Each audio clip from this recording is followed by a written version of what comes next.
有缘人。记住这句话，一个低频的物质遇到了一个高频的物质，低频的会瞬间被拉升，而高频的会瞬间被拉低，直到最后平衡。这叫同频共振，这叫能量守恒。大家能听懂我在说什么吗？所以要想发财，要想幸福很简单，永远跟比你更幸福的人在一起。要想发财很简单，永远跟比你能量高的人在一起。跟你能量高的人在一起做朋友，跟你能量低的人在一起跟他做生意。我不知大家能不能听懂这句话，因为财富的本质就是低的往高的流。幸福的秘诀就是永远跟比你更幸福的人在一起。你之所以觉得赚钱很难，就是因为你没有搞懂赚钱的道。要想拥有财富，你一定得搞懂道，搞懂道了，财富自然就来了。搞不懂道，你这辈子就算赚到了钱，也是运气。凭运气赚来的钱，你会凭实力亏掉。现在听懂了没有？离道越近越健康，离道越近越幸福，离道越近越好运。宇宙有宇宙的道，创业有创业的道。你知道为什么很多人创业会亏钱吗？因为你违背了创业的道。创业需要能力、经验跟资源，结果你跑到了一个按摩院给别人按脚，按了10年脚，终于攒了钱。你说你的梦想就是回老家开个服装店，结果开了服装店以后不到1年，把辛辛苦苦当技师10年按教的钱全亏光了。你在一个工厂打螺丝打了10年，你说你的梦想是回家开家自己的餐馆，你打螺丝打了10年，辛辛苦苦加班，终于攒起了钱，回家开了个饭店，不到1年半的时间，把10年的钱全败光了。你知道这是为什么吗？因为你违背了创业的道。就不管你是谁，你再牛逼，你只要背离自己轨道了，必死。现在我们就来探讨这个话题。接下来的影片有点长，但耐心看完，必将影响你接下来的人生。所以请放下手头的事，仔细的聆听。这个世界99%的人都活在假象里，这些人根本看不到真实的世界，所以只能任人宰割。他们的宿命就是被收割。这种人也可以称之为韭菜。有人会说，不对呀，这个世界明明信息越来越透明，怎么可能大家都看不到真相呢？这就是世界的神奇之处。表面上看，信息越来越公开透明，而实际上我们看到的往往都是别人想让我们看到的。比如商家对消费者的操控，比如平台对用户的操控，他们会通过大数据等各种手段干扰我们的独立思考能力，通过影像音渲染出各种假象，让我们沉迷。乖乖地跟着他们的思路走，为他们的利润和估值添砖加瓦。金刚经里说，凡所有相，皆是虚妄。若见诸相非相，即见如来。意思是，我们所看到的一切表象都是我们内心的虚设。如果你能看到各种表象背后的本质，你就彻悟了。在古代，土地是最贵重的资产，掌握土地的人都是地主或规则贵族，没有土地的人只能做农民。到了近代，机器取代了土地，变成了最贵重的资产。掌握机器的人是资产阶级，没有机器的人只能是无产阶级，只能给资本打工。在如今，数据将成为最贵重的资产，这些数据开始向极少数人手中集中，比如各大互联网平台。这些平台的背后又是资本，资本开始操控着整个世界的真相。反手为云，覆手为雨，可以遮住绝大部分的双眼。电影《教父》里有句话，花半秒钟就看透事物本质的人，和花一辈子都看不清事物本质的人，注定是截然不同的命运。这里的本质指的就是真相。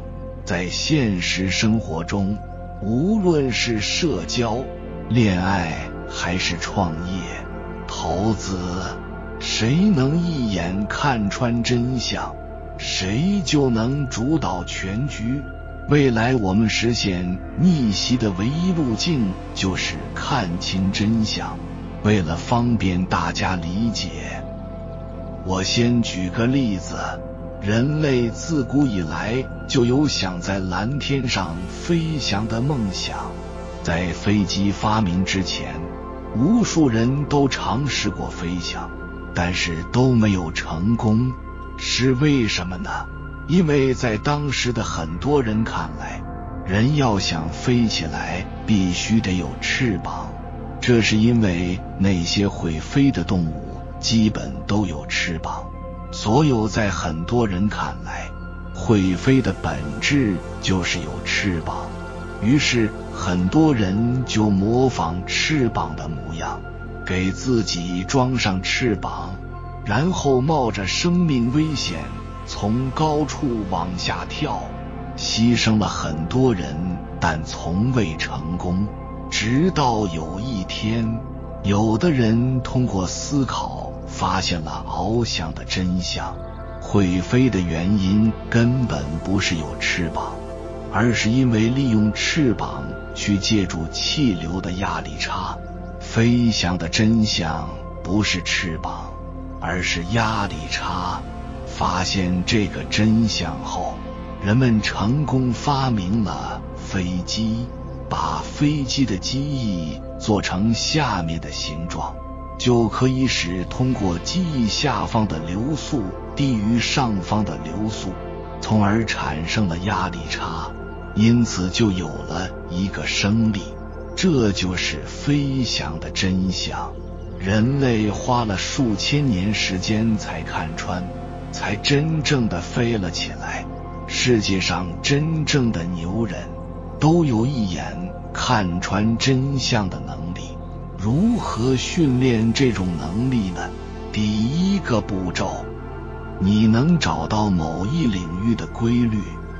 这个世界上所有东西都是有节律的，所谓节律就是节点和规律。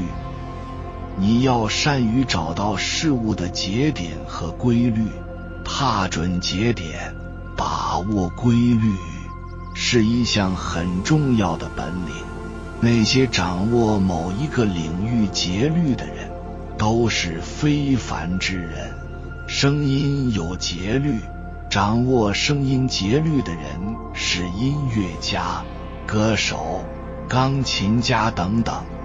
色彩有节律，掌握色彩节律的人是艺术家、画家、设计师等等。文字有节律，掌握文字节律的人是文学家、作家、诗人等等。运动有节律，掌握运动节律的人是体育健儿、冠军等等。生命有节律，掌握生命节律的人是养生名家、名医等。社会有节律，掌握社会节律的人是经济学家、哲学家等等。人性有节律，掌握人性节律的人是政治家、王者等等。商业有节律，掌握商业节律的人是投资家、企业家等等。如何找到事物的节律呢？有一个很管用的办法，就是你找到这个领域最经典的100个成功案例，反复探索和钻研，不断总结其中的共性和特性，就能悟出其中的节律。比如你是创业者，你可以找最经典的30个创业成功的案例，反复对比他们的过程，看看有哪些共性。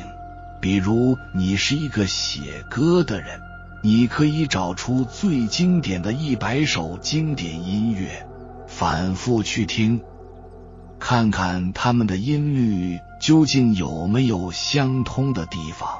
你要通过大量的对比，因为只有量变才能引起到质变。当你感知看到这些案例的共性和个性的时候，规律和本质往往就自己显现了。书读破万卷，下笔如有神。熟读唐诗300首，不会作诗也会吟。其实就是这个道理，但是记住了，必须是经典作品，因为经典的东西都是经过时间检验的，越经典越接近本质和规律。第2个步骤，你能找到不同领域的共同规律。当你不断地发现一个个领域的规律，渐渐的你会拥有一种本领，你很容易理解其他领域的规律。恭喜你，正在接近世界的本质和真相。此刻，你应该不断锻炼化繁为简的能力。遇到事情的时候，要善于剥去外表的烦乱东西，直探它的本质。解决了问题的本质，就解决了事情的主要矛盾。然后你会发现身边每天都在发生的很多事，看似千差万别，碎片般凌乱，但总是有很多相通之处。的确，很多复杂的事情本质都是简单的且相通的。很多事其实都是一件事，由一滴水而看到整个大海，是学习的最高境界。境界高的人总是一通百通。化繁为简也是很重要的能力，它能让我们更好地归纳和总结。这个习惯会让我们经常事半功倍。第3个步骤，你能从万变中找不变。上面2个层次看到的都是变化，当你能将万事万物的变化规律悉数于心的时候，你看到的不再是千变万化，你看到的都是不变。比如无论商业模式多么千变万化，但是人性是不变的。商业模式都是围绕不变的人性展开的，万变不离其宗。别人关注变化，你关注不变；别人关注数据，你关注结果；别人关注偶然，你关注必然；别人关注要素，你关注要点。无论事物变化多端，你总能看到其中不变的东西。当你看到了不变，你就能练就一颗如如不动之心。第4个步骤，你能从屈辱中看到真相，这是最后一点，也是最重要的一点。请大家记住这句话，你必须忍受别人忍受不了的东西，才能看到别人看不到的东西。一个忍字，就是看到真相的路径。白忍能成金，忍就是修行。真正的修行不是在深山老林，也不需要躲在寺院庙宇，红尘世俗就是最好的修行道场。如果你创业的道路艰难险阻，创业就是你的道场。如果你的爱人之间有隔阂，夫妻关系就是你的道场。如果你的孩子沟通有问题，教育就是你的道场。如果你的身体有了问题，生死就是你的道场。每一件烦恼是道场，每一次情绪是道场，每一次恐惧都是道场。这个道场就在你人生的每一个痛苦之处，在你每一次想冲动的时候，在你每一次急不可耐的时候，面对屈辱，面对不公，面对困难，我们必须学会忍。忍到一定阶段，你将拥有一种看穿事物的能力，能对世事和人心抽丝剥茧，一眼看穿人心，直达事物本质。一切表象在你面前都如梦幻泡影。忍到了极限，你就悟到了，道什么？就是规律，就是本质，就是真相。所谓得道，就是指看到了规律本质真相的人，并且按照道去做事的人。这种人就是神人。神即道，道法自然。如来，这世界上有一种神奇的力量，中国人称它为道，瑜伽称它为梵，儒家称它为忍，佛家称它为佛性。拥有这种力量的人，可以跳出三界外，不在五行中，宠辱不惊，看庭前花开花落，去留无意，望天上云卷云舒。恭喜你问道成功。其实看到真相不仅需要一种能力，还需要莫大的勇气，因为真相太残忍了。一个修为不够的人，如果看到了真相，往往是接受不了的，甚至会疯掉。真相就是天机，天机不可泄露。我不会在这里告诉大家世界的各种真相，我只能告诉大家如何抵达真相。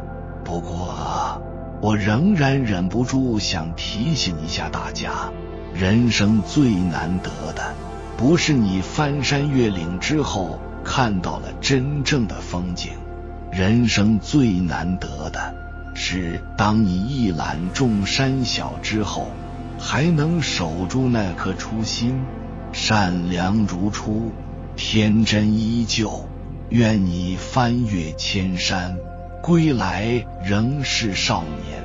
有缘人，这个世界看似变幻莫测，时代日新月异，然而冥冥之中有一股无形的力量在操控着社会的运行。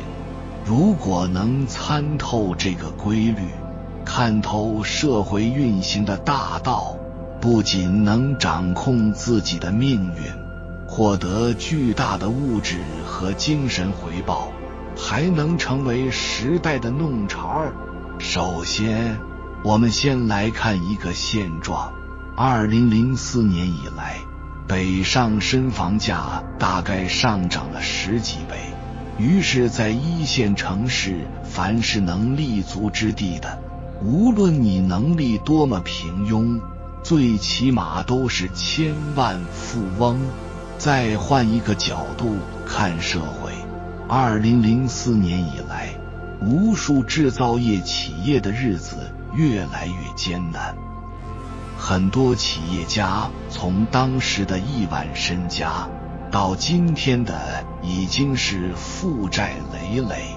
同样的时代，同样是10几年，同在一个国度，有人平步青云，有人却下了地狱，这究竟是为什么？思考了很久之后，我得出了这样一个结论：宇宙有它自己运转的规律，凡是踏准了规律节点的人，都被送到了浪潮之巅；凡是一脚踏空的人，都被巨浪掀翻。来看看宇宙的样子吧，它就像一个大漩涡，可以看成一股正在旋转的能量，它蕴含着巨大的势能。如果我们能顺应着宇宙的能量一起运转，这就是顺势而为，就可以做得日行8万里。而如果我们的方向和宇宙大势的方向相反了，必定会在无形中受到一股很大的阻力。什么叫天道？天道就是宇宙的势能，就是万物运行的规律，也是一股股时代发展浪潮。人和人的命运确实有很大不同，有的人顺风顺水，有的人艰难坎坷。之所以有这种差别，很大程度上都归结于一个人能不能顺应规律，借势发力。这跟你的智商、你的天赋以及勤奋程度都没有任何关系。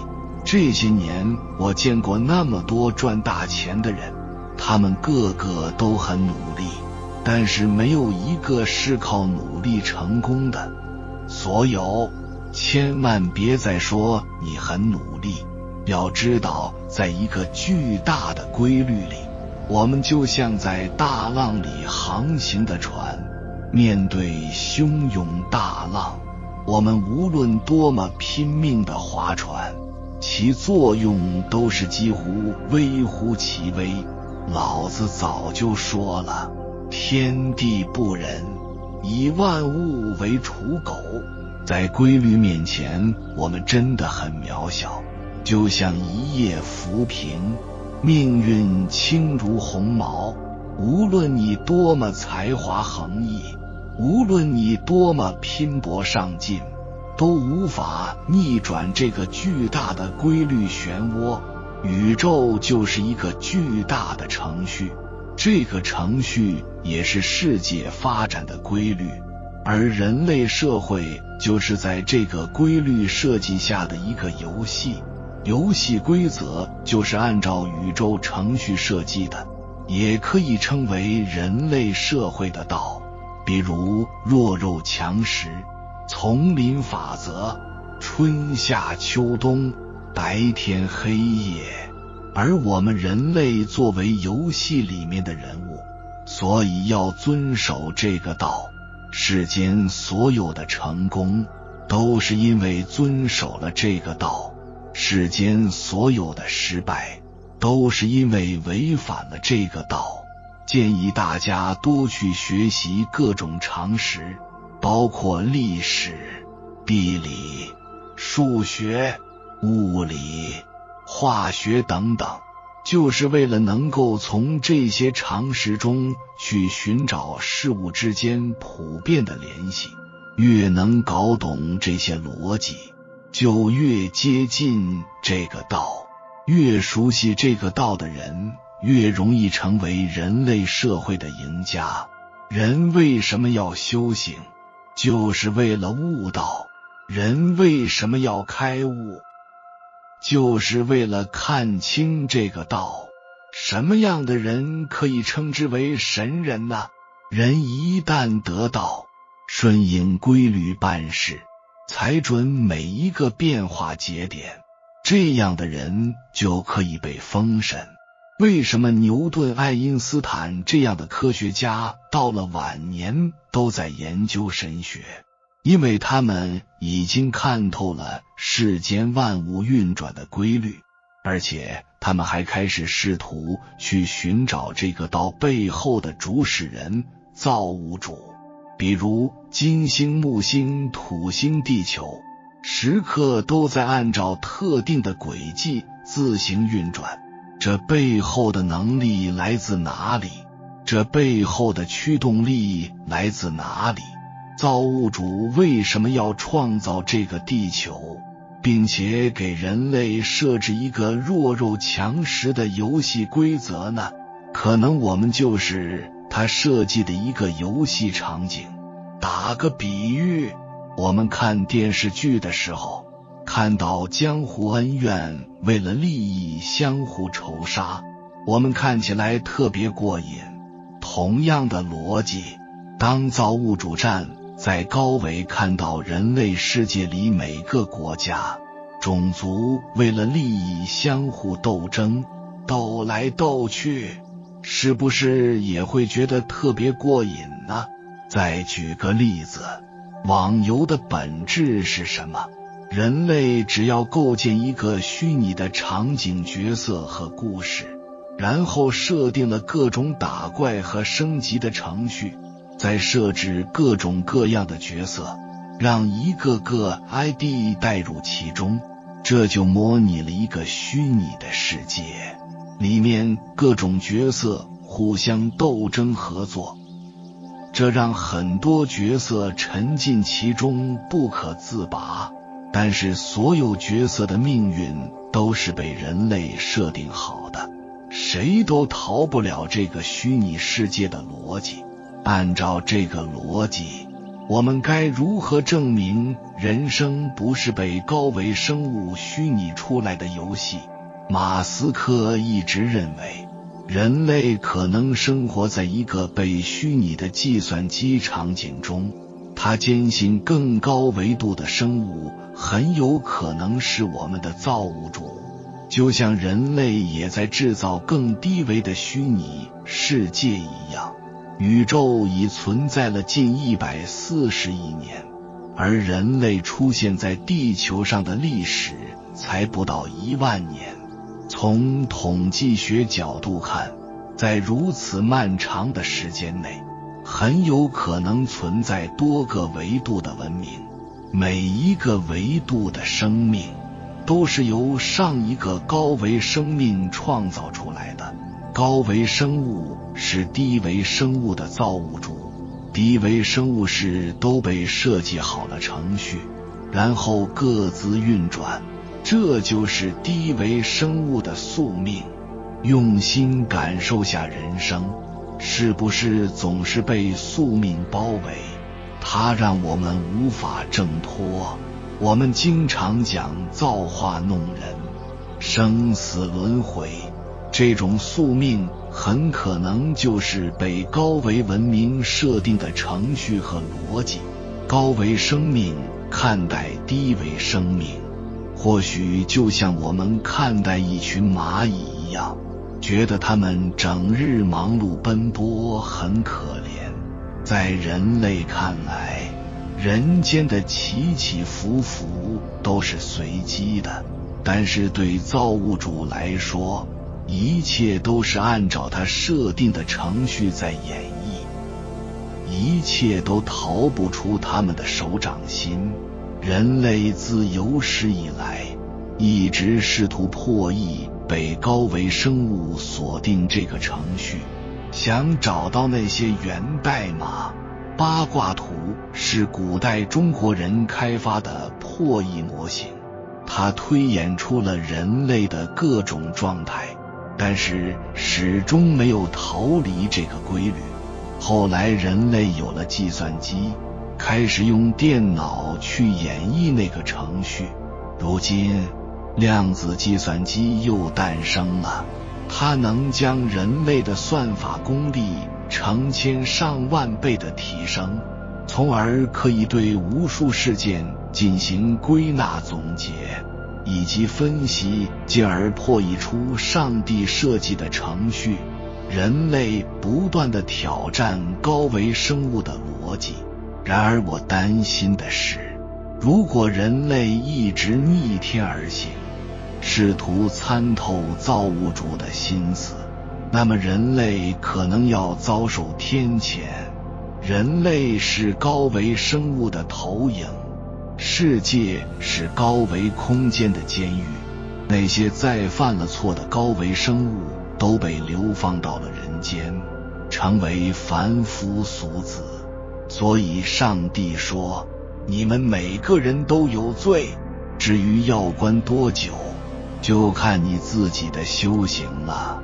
有的人在世间诚心修行，积德行善，如果赎罪成功，下一世就会回到高维空间。有的人修行不够，或者犯的错太严重，被关押一辈子都不够，就会不断地在人间轮回，不停地接受改造。所以佛曰，众生皆苦，做人就是要受罪的。当然还有很多人沦落到了人间，依然不思悔改，反而在人间继续造孽，那么下一辈子就会被继续打入更低维度的空间，地狱，成为鬼怪，或者畜生道，成为畜生。所以畜生要修行几百年才能成为人，而人要修行很多世才能回到高维生物，就像游戏里的打怪升级一样，要经过累生累世的修行才能升级。有的人不刻苦修行，反而偷偷地寻找各种捷径，比如求神搞鬼，迷信各种魔道，这就叫越狱。这种人必遭天谴。高维世界为了管理世间的这些囚犯，也会经常派人下来，比如有的人是来传道的，目的是为了感化这些囚犯，这就是布道者。还有人下来是管理人类的，这就是政治家。还有人下来是体验生活的，这往往就是艺术家等等。这些人在世间算是异类了，当然他们也往往不被世人理解，因此在人间的状态各不相同。有的人功成名就，有的人碌碌无为，有的人操劳奔波，有的人荣华富贵，其实都是早已注定。人要想彻底摆脱痛苦，重新回到高维世界，只有两大通道。第一种是开悟，属于佛家，修成之后是神；另一种是得道，属于道家，修成之后是仙。道家修的是今生，靠的是符合规律，顺势而为，也叫合其道，不需要再做无望的努力，完全顺其自然，这就是无为。佛家修的是来世，靠的是因果关系，为了某个结果就得去种这个因，这就是发心。发心之后就要坚持初心，要放弃很多欲望，刻苦修行。如果一个人能掌握了万事万物的规律，那么就可以不用再吃生活里的各种苦，也就是说，抓住了规律就可以跳出因果这个局，这就是得道，即掌握了规律。这种人就是真人，从此逍遥，同样的逻辑，如果你能坚守发心，忍受生活里的各种痛苦，百般忍耐，也可以超越规律这个局。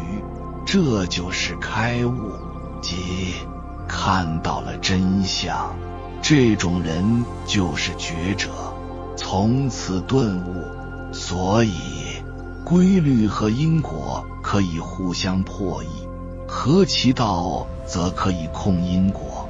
如果你符合了规律，就可以跳出因果；如果你能控制因，就可以跳出规律。所以世界上真正的牛人往往有2种能力，或者能一下抓到规律和本质，或者能瞬间看到真相。这种人就是神人。这2种能力可以让我们从高维俯瞰自己，俯瞰众生。这就像你在玩游戏之前，你总以为自己是主角，一直在边界外努力打怪。后来有一天，你忽然变成了那个玩游戏的人，于是一瞬间你就看清了自己所有的问题，能站在高维审视自己，从此开始游刃有余。在之前，一个人要想改变命运，往往靠3大因素：机遇、胆识、努力。但这3大要素如今都在被一一化解了。当数据信息越来越对称，机会越来越平等，人们的见识越来越接近，各种区隔越来越少，机遇就失去了作用。当分工越来越细致周密，法律法规越来越完善，社会告别了野蛮生长期，胆识就失去了作用。当人人都在努力拼命，人人都明白只有靠自己的时候，你的个人努力也不值一提。中国的确有那么一批人，他们的运气机遇非常好，胆子也很大，赶上了闭着眼睛都发财的好时代。他们的财富积累到了一定水平，但是他们的认知修为水平和财富地位并不匹配。这群人现在赶上了100年未有之大变局，各种戏剧性的变化就发生了。由于修为不足，他们的每一步决策都是错误的，乃至是致命的。比如教育出糟糕的下一代，掉进各种投资的陷阱里等等。当潮水退去，裸泳的人就暴露了。所谓100年未有之大变局，就是社会发展呈现段层式跃迁，就是人们的财富被不断洗牌和重组。未来一个人要想改变命运，既不是靠拼命，也不是靠机遇，唯一能挣脱命运的方式是要靠修为。有句话叫人不为己，天诛地灭，这个为就是修为的为。这句话的真正意思是，如果做人不修为自己，那么就会为天地所不容。只不过是现代人书读得少，不理解汉字的精深，把这句话理解成了人活着如果不为自己着想，就会天打雷劈。佛家的修为在于从痛苦中悟出超脱，道家的修为在于从规律中掌握大道，普通凡人的修为在于抓住了本质和真相，从而顺风顺水。未来一个人如果不懂得修自己，只靠蛮力，必将一事无成。修为比努力和拼搏更重要。让红尘练心，练就一颗如如不动之心。面对各种外界变化，要把无常当有常。修为到一定阶段，人生就会开悟得道，从而看到真相，掌握规律。这种人的人生从此只能自己做主了，因为没有人再能给他们提供鸡汤了。他们可以在世间如鱼得水，如同跳出三界外，不在五行中，必将无往不胜，宠辱不惊。看庭前花开花落，去留无意。望天上云卷云舒，有缘人。感谢你看到最后。如果今天的影片对你有所帮助，请按个赞给我响应，回复一句顺道而为。只要你的起心动念是好的，你只管去做，所有的一切上天会默默地给你安排好一切。还没有订阅频道的，请点击右侧的订阅按钮，与我们建立更深的连接。随缘加入会员，与同频之人共修福报，随喜转发，传播善知识，功德无量。